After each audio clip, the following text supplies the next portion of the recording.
என் அன்பு சகோதர சகோதரிகளே, ஆண்டவராகிய இயேசு கிறிஸ்துவின் நாமத்தில் என் அன்பின் வாழ்த்துக்கள்.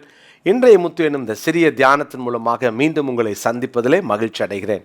எங்கே என்ற கேள்வியோடு நாம் கடந்த ஒரு மாதமாக இந்த வார்த்தைகளை தியானித்து வருகிறோம்.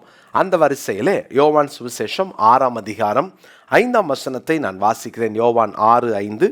இயேசு தம்முடைய கண்களை ஏறெடுத்து திரளான ஜனங்கள் தம்மிடத்தில் வருகிறதை கண்டு பிலிப்பை நோக்கி, இவர்கள் சாப்பிடத்தக்கதான அப்பங்களை எங்கே கொள்ளலாம் என்று கேட்டார். இயேசுவே இந்த கேள்வியை கேட்கிறார். இவர்கள் சாப்பிடத்தக்கதான அப்பங்களை எங்கே கொள்ளலாம்? எங்கே அப்பங்களை கொள்ளலாம்? எங்கே அப்பங்களை வாங்கலாம்? இயேசு அவரிடத்தில் கேட்ட ஒரு அற்புதமான ஒரு கேள்வி, எங்கே அப்பங்களை வாங்கலாம்? ஒருவேளை பிலிப்பு பார்த்தீங்கன்னா அவர் என்ன செய்ய போறாருன்னு அவருக்கு தெரியாது. ஏன்னா அவர் தான் பந்தி விசாரிப்பில் இருக்கிறார். பிலிப்பு சொல்றாரு பாருங்களேன், 7ஆம் வசனத்துல, இவர்களில் ஒவ்வொருவனும் கொஞ்சம் கொஞ்சம் எடுத்துக்கொண்டாலும் 200 பணத்து அப்பங்களும் இவர்களுக்கு போதாதே. நீங்க 200 பணத்துக்கு அப்பங்களை வாங்கினாலும் போதாது. ஏன்னா நிறைய பேர் இருக்காங்க. புருஷர்கள் மாத்திரம் எண்ணிக்கைக்குரியவர்கள் 5000 பேர், ஸ்திரீகளும் பிள்ளைகளும் எவ்வளோ பேர் இருக்காங்களோ இவ்வளோ பேருக்கும் எங்க போய் அப்பத்தை வாங்க முடியும்? அப்பத்தை எங்கே கொள்ளலாம்? பிரியமானவர்களே, வாழ்க்கையிலும் கூட இந்த வார்த்தை மிக முக்கியமானது. எங்கே அப்பத்தை கொள்வீர்கள்? உங்கள் ஆவிக்குரிய வாழ்க்கையிலே, உங்களுடைய ஆவிக்குரிய ஆகாரத்திற்கு எங்கே அப்பத்தை கொள்வீர்கள்? பிரியமானவர்களே, வேதத்தில் அதே யோவான் 6ஆம் அதிகாரத்தின் 48ஆம் வசனத்திலே இயேசுவே அதற்கு பதில் சொல்லுகிறார். ஜீவ அப்பம் நானே, ஜீவ அப்பம் நானே. அத்தனை பேருக்கும் ஒருவேளை அந்த வார்கோதுமை அப்பங்களை ஆசீர்வதித்து கொடுத்திருக்கலாம். ஆனால் அத்தனை பேருக்கும் பசியை தீர்க்கிற ஒரு அப்பம் இயேசுதான். அதை அவரே சொல்லுகிறார், ஜீவ அப்பம் நானே. பிரியமானவர்களே, எங்கே கொள்ளலாம் அந்த அப்பங்களை? நாம் இன்றைக்கு அந்த யோவான் 6ஆம் அதிகாரத்திலிருந்து 3 வார்த்தைகளை தியானிக்க போகிறோம். என்னோட வேதத்தை திருப்பிக் கொள்ளுங்கள். யோவான் 6ஆம் அதிகாரம் 51ஆம் வசனத்திலே, நானே வானத்திலிருந்து இறங்கின ஜீவ அப்பம். எங்கே போய் வாங்க முடியும்? அவர் இருக்கும்போது நமக்கு வேறே அப்பம் வேண்டாம். அவர் இருக்கும்போது நமக்கு எதற்கு வேறே அப்பம்? அப்படின்னா அந்த அப்பம் எப்படிப்பட்ட அப்பம்? இந்த அப்பத்தை புசிக்கிறவன் என்றென்றைக்கும் பிழைப்பான். அந்த அப்பம் பிழைக்க வைக்கின்ற அப்பம். எங்கே கொள்ளலாம்? இயேசுதான் அந்த அப்பம். இயேசுவை ஒரு மனிதன் அவருடைய வாழ்க்கையிலே ஏற்றுக்கொள்ளும் பொழுது, இயேசுவை அந்த மனிதன் தன்னுடைய வாழ்க்கையிலே ஆன்மீக பசிக்காக அவரை ஏற்கும் பொழுது, அவனுடைய வாழ்க்கையில் இருக்கிற எல்லா விதமான அந்த மரணத்துக்கு ஏதுவானதையும் கர்த்தர் மாற்றி அவனை பிழைக்க வைப்பார். பிரியமானவர்களே, இந்த உலகத்திலே உங்களை ஒருவேளை ஆவிக்குரிய மரணத்திற்கு நேராய் உங்களை நடத்தி கொண்டிருக்கலாம். பிழைக்க வைக்கின்ற ஒரே ஒரு அப்பம் இயேசு தான். எங்கு போய் அந்த அப்பத்தை வாங்க முடியும்? இயேசுவை தவிர வேறு இடத்துல நீங்கள் அந்த அப்பத்தை பார்க்க முடியாது. வாழ்க்கையிலே பிழைக்க வைக்கின்ற அப்பம் இயேசு என்ற அந்த ஜீவ அப்பம். முதலாவதாக அந்த அப்பம் பிழைக்க வைக்கும் அப்பம். இரண்டாவதாக 53ஆம் வசனத்தில், அதற்கு இயேசு அவர்களை நோக்கி, நீங்கள் மனுஷகுமாரனுடைய மாம்சத்தை புசியாமலும் அவருடைய இரத்தத்தை பானம் பண்ணாமலும் இருந்தால் உங்களுக்குள்ளே ஜீவன் இல்லை என்று மெய்யாகவே உங்களுக்கு சொல்லுகிறேன். முதலாவது மரித்து கொண்டிருக்கிற ஒருவனை பிழைக்க வைக்கின்ற அப்பம். இரண்டாவது அந்த மனிதனை ஜீவனோடு வாழ வைக்கும் அப்பம். ஜீவனோடு வாழ வைக்கும் அப்பனா என்ன அர்த்தம் தெரியுமா? உலகத்தில் எந்த பாவத்தையும் மேற்கொள்ளக்கூடிய ஒரு பலனையும் அந்த அப்பம் கொடுக்கின்றது.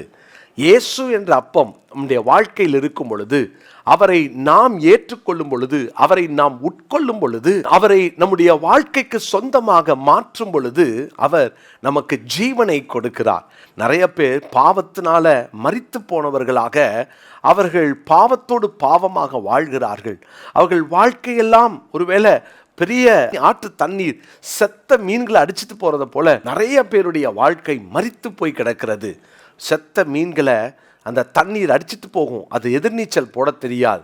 ஆனால் உயிருள்ள மீன், ஜீவனோடு இருக்கிற மீன் எதிர்நீச்சல் போடுமே. பிரியமானவர்களே, இயேசுன்ற அந்த அப்பந்தான் நமக்கு ஜீவனை கொடுக்கின்ற அப்பம். இன்னைக்கு எதிர்நீச்சல் போடக்கூடிய பலனை கொடுக்கக்கூடியவர் அவர் தான். என்னால் முடியல, ஒருவேளை என்னை சுற்றி இருக்கிற அந்த நெருங்கிக்கிட்டு இருக்கிற பாவம் என்னுடைய வாழ்க்கையில் என்னைய அடிச்சுக்கிட்டு போகுது, அடிக்கடி நான் பாவத்தில் விழுகிறேன், பாவத்தை ஜெயிக்க முடியலன்னு சொல்றீங்களா? இயேசு என்ற அப்பத்தை உங்கள் வாழ்க்கையிலே பெற்றுக்கொள்ளுங்கள். அந்த அப்பம் தான் உங்களுக்கு ஜீவனை தருவார். ஒன்று, மரித்திருந்த என்னை பிழைக்க பண்ணினார். இரண்டாவது, என்னை ஜீவனோடு கூட வைத்திருக்கின்ற அப்பம் அந்த அப்பம்தான். மூன்றாவதாக, இயேசுன்ற அப்பம் எப்படிப்பட்டவர்? 54 வாசிக்கிறோம், என் மாம்சத்தை புசித்து என் இரத்தத்தை பானம் பண்ணுகிறவனுக்கு நித்திய ஜீவன் உண்டு, அவனை நான் கடைசி நாளிலே எழுப்புவேன். ஜீவன் கொடுக்கிற அப்பம் மாத்திரமல்ல, நித்திய ஜீவனை கொடுக்கின்ற அப்பம். கர்த்தருடைய பிள்ளைகளே, ஆண்டவராகிய இயேசு யோவான் 6ஆம் அதிகாரத்தின் அந்த 49, 50 வசனங்கள்ல பிதாக்கள் வனாந்திரத்திலே மன்னாவை சாப்பிட்டு மரித்து போனார்கள். அவங்க வாழ்க்கை, அவங்க சாப்டர் அதோட முடிஞ்சு போச்சு. ஆனால் இயேசு என்ற அந்த அப்பத்தை சாப்பிடுகிறவர்கள் கடைசி நாளிலே உயிர்ப்பிக்கப்படுவார்கள். அவர்கள் நித்திய ஜீவனை அடைவார்கள். பிரியமானவர்களே, பாவத்தில் செத்து கிடக்கிற நம்மளை உயிர்ப்பிக்கின்ற அப்பம். இரண்டாவது, அந்த பாவத்தை மேற்கொள்ளும்படியாக நமக்கு கிருபை தருகிற அப்பம். மூன்றாவது, நம்மை கடைசி நாட்களில் உயிரோடு எழுப்பி நித்திய வாழ்வை தருகின்ற அந்த ஜீவ அப்பம். இன்னைக்கு அந்த அப்பத்தை எங்கே வாங்கலான்னு சொல்லி இருக்கிற அப்பத்தை, அந்த உயிருள்ள அப்பத்தை, அந்த ஜீவனை கொடுக்கின்ற அப்பத்தை, பிழைக்க வைக்கின்ற அப்பத்தை, கடைசி நாளிலே எழுப்பி நித்திய ஜீவனை கொடுக்கின்ற அப்பத்தை விட்டுட்டு ஒருவேளை எங்கெங்கேயோ சுற்றி தெரியுதீங்களோ, அங்கே போனால் எனக்கு திருப்தி கிடச்சிரும், இங்கே போனால் நான் திருப்தியாக வாழ்ந்துடலான்னு இயேசுவை விட்டுட்டு நீங்கள் எங்கே போய் அப்பத்தை தேடினாலும் அந்த அப்பத்திலே பலன் இல்லை. இயேசு என்ற அந்த அப்பத்துக்கு நேராய் ஓடி வாருங்கள். அவர் கேட்கிறார், இத்தனை பேருக்கும் அப்பத்தை எங்கே கொள்ளலாம்? என்ன சொல்ல போகிறோம்? நித்திய ஜீவ வசனங்கள் உம்மிடத்தில் உண்டே, யாரிடத்தில் போவோம் ஆண்டவரேன்னு சொல்லி ஆண்டவர்கிட்ட வருவோமா? அவரிடத்தில் சரணடைஞ்சிருவோமா? அவர் ஜீவன் தருகிற அப்பம், அவர் பிழைக்க வைக்கின்ற அப்பம், நித்திய ஜீவனை கொடுக்கின்றவர், அவர் நம்மை எழுப்புவார். இப்படிப்பட்ட ஒரு மகிமையான இயேசு என்ற அந்த ஜீவ அப்பத்தை வாழ்க்கையில் உங்களோடு கூட சேர்த்து கொள்ளுங்கள். அவரோடு இணைந்து வாழுங்கள். அதுதான் நமக்கு பலன், அதுதான் நம்முடைய வாழ்க்கைக்கு ஆசீர்வாதம். இந்த நாளுக்குரிய மனப்பாட வசனமாக 58ஆம் வசனம், யோவான் 6:58, வானத்திலிருந்து இறங்கின அப்பம் இதுவே, இது உங்கள் பிதாக்கள் புசித்த மன்னாவை போல் அல்ல, அவர்கள் மரித்தார்களே, இந்த அப்பத்தை புசிக்கிறவனோ என்றென்றைக்கும் பிழைப்பான் என்றார். இந்த அப்பத்தை புசிக்கிறவனுக்கோ என்றென்றைக்கும் பிழைப்பான். இன்றைக்கும் அந்த பிழைக்க வைக்கின்ற அப்பத்தோடு வெற்றியோடு வாழ உங்களை வாழ்த்துகிறேன். ஜெபிக்கலாமா? நல்ல தகப்பனே, நன்றி செலுத்துகிறோம். எங்களை பிழைக்க வைக்கின்ற அந்த ஜீவ அப்பத்துக்காக ஸ்தோத்திரம். அந்த அப்பம் நாங்கள் பிழைக்கிறதற்கும், ஆண்டவரே நாங்கள் ஜீவனை பெறுவதற்கும், ஆண்டவரே நாங்கள் நித்திய ஜீவனை அடைவதற்கும் எங்களுக்கு உதவி செய்கின்ற அந்த ஜீவ அப்பமாகிய இயேசுவுக்காக நன்றி சொல்லுகிறோம். அப்படி ஒரு நல்ல வாழ்க்கையை இயேசுவோடு இணைந்து வாழ எங்களை அர்ப்பணிக்கிறோம். தாழ்த்தி உமது கரங்களில் ஒப்பு கொடுக்கிறோம். இயேசுவின் நாமத்தில் ஜெபிக்கிறோம் நல்ல பிதாவே, ஆமேன்.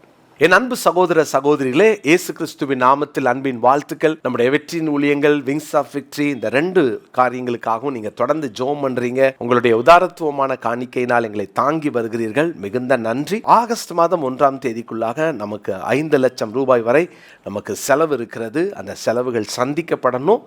தொடர்ந்து ஜெபம் பண்ணுங்க. இந்த வாரத்தில் அடுத்த 4-5 நாட்களுக்குள்ளாக இந்த தேவைகள் சந்திக்கப்பட வேண்டும். எனவே நீங்கள் உங்களுக்கு தெரிந்தவர்களையும் இந்த ஊழியத்தோடு, இந்த சமூக பணிகளை தாங்கக்கூடியவர்களாக நீங்கள் அறிமுகப்படுத்த உங்களை அன்போடு நான் கேட்கிறேன். நீங்களும் ஒரு மாதத்திற்கு ஒரு 1000 ரூபாய் இந்த ஊழியத்திற்காக நீங்கள் கொடுத்து உதவலாம். நீங்கள் உங்கள் சார்பிலே ஒரு IAS அகாடமி படிக்கிற ஒரு அருமையான வாலிப பிள்ளைகளை நீங்கள் தாங்கலாம். அவர்களுடைய ஃபீஸுக்காக, அல்லது தெரப்பி சென்டரில் வருகிற அருமையான ஒரு குழந்தையை நீங்கள் பொறுப்பெடுக்கலாம் 5000 ரூபாய் கொடுத்து. அது மாத்திரமல்ல, டயாலிசிஸ் சென்டரை நீங்கள் தாங்கலாம். இப்படி உங்களால் முடிந்த உதவிகளை செய்யலாம். தன்னார்வமாக உழைக்கக்கூடியவர்களை நாங்கள் ஜெபத்தோடு எதிர்பார்க்கிறோம். எங்களோடு இணைந்து கொள்ளுங்கள்.